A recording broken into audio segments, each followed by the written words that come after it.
Hello friend, જય શ્રી કૃષ્ણ. હું સ્મિતા પટેલ સ્વાગત કરું છું તમારો અશ્વિસ કિચનમાં.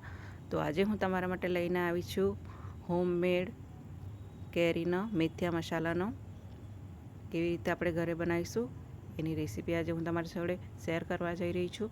તો જરૂરથી તમે પણ આ સિઝનમાં કેરીનો મેથીયા મસાલો ઘરે જ બનાવજો, ચોખ્ખો અને સરસ સ્વાદિષ્ટ એવો. તો ચલો સ્ટાર્ટ કરીએ. એના માટે મેં અહીંયા મેથીના કુરિયા, રાઈના કુરિયા, તેલ, હિંગ અને મીઠુંનો ઉપયોગ કર્યો છે.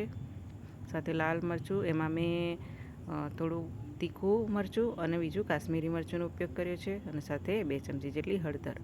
તો સૌથી પહેલાં આપણે મિક્સર જારમાં આપણે રાઈના કુરિયા અને મેથીના કુરિયા લઈ લઈશું.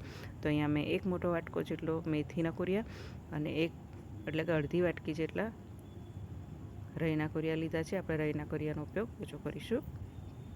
હવે આપણે એને મિક્સર જારમાં થોડું પલ્સ મોડ પર આપણે એને ફેરવી લેવાનો અને આ રીતે એને દરદરું પીસવાનું. એકદમ ઝીણો લોટ નથી કરવાનો આપણે. તો આ રીતે આપણે એક મોટા વાટકામાં મિશ્રણ લઈ લઈશું અને વચ્ચે ખાડો કરી દઈશું આ રીતે.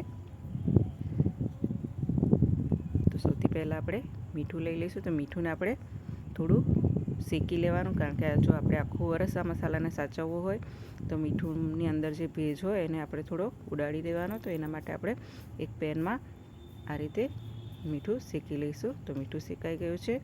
હવે મીઠું આપણે લઈ લઈએ, એને પણ વચ્ચે મૂકી દઈશું અને એને પણ થોડો ખાડો કરી દઈશું આ રીતે. હવે એક બાજુ આપણે તેલ ગરમ કરવા મૂકી દઈશું.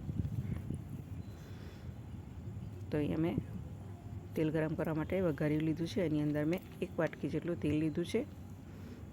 આપણે તેલને ધુમાડો નીકળે ત્યાં સુધી ગરમ કરવાનું છે. રીતે મેં તેલ ગરમ કરવા મૂકી દીધું છે. ત્યાં સુધી આપણે જે મિશ્રણ લીધું છે એની અંદર મેં 2 ચમચી જેટલી હિંગ લીધી છે. આપણે હિંગને નાખી દઈશું. હવે આપણે તેલ ગરમ થઈ જાય પછી આપણે ગેસ ઓફ કરી દઈશું. તો આ રીતે આપણું તેલ સરસ ગરમ થઈ ગયું છે. તો આ તેલ આપણે આજે મેથી અને રાઈના કુરિયા અને મીઠું જે મિશ્રણ કર્યું છે એની અંદર આપણે નાખી દઈશું અને તૈયારીમાં આપણે ઉપર એક ઢાંકણ ઢાંકી દઈશું. તો જો ફ્રેન્ડ, સરસ એવું આપણું તેલ અંદર ઓબ્ઝર્વ થઈ ગયું છે. તો હવે આપણે ચમચીની મદદથી બધું જ મિક્સ કરી દઈશું. અને હા ફ્રેન્ડ, તેલ નાખતા પહેલાં આપણે મરચું અંદર નાખવું નહીં તો તેલ ગરમ હશે તો આપણું મરચું બધું બળી જશે. તો હવે બધું મિક્સ થઈ ગયું છે તેલ સાથે. તો આપણે મસાલો નાખી દઈએ. તો અહીંયા મેં 2 ચમચી જેટલી હળદર નાખી દીધી છે અને જે આપણે તીખું મરચું અને મોળું મરચું લીધું છે 1 વાટકી મિક્સ કરીને એ નાખી દઈશું અને બધું જ આ રીતે મિક્સ કરી દઈશું. બધા જ મસાલા આ રીતે ચમચીની મદદથી ઉપર નીચે કરીને સરસ એવો એક સરખો મિક્સ કરી દેવાનો.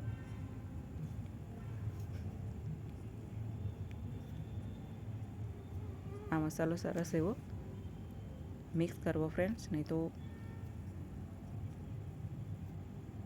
આ રીતે આપણે સરસ ઉપર નીચે ચમચીથી હલાવતા જઈને મિક્સ કરી દઈશું. તો જો ફ્રેન્ડ, કેવો સરસ કલર લાગે છે.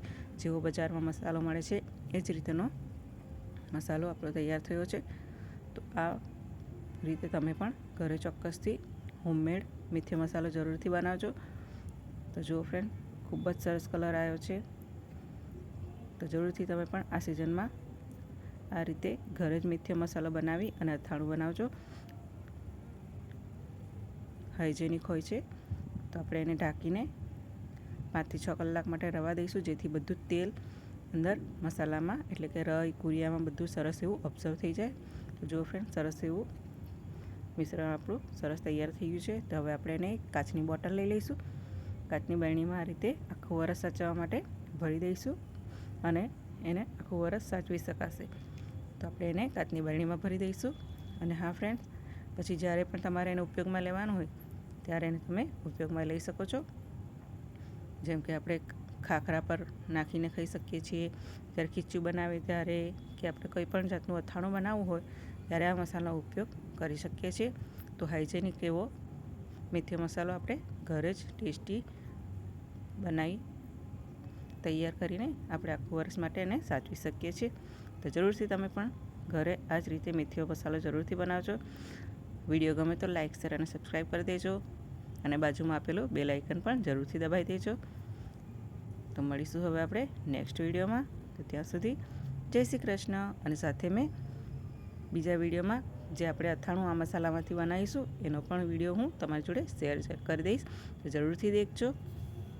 બાય. જય શ્રી કૃષ્ણ.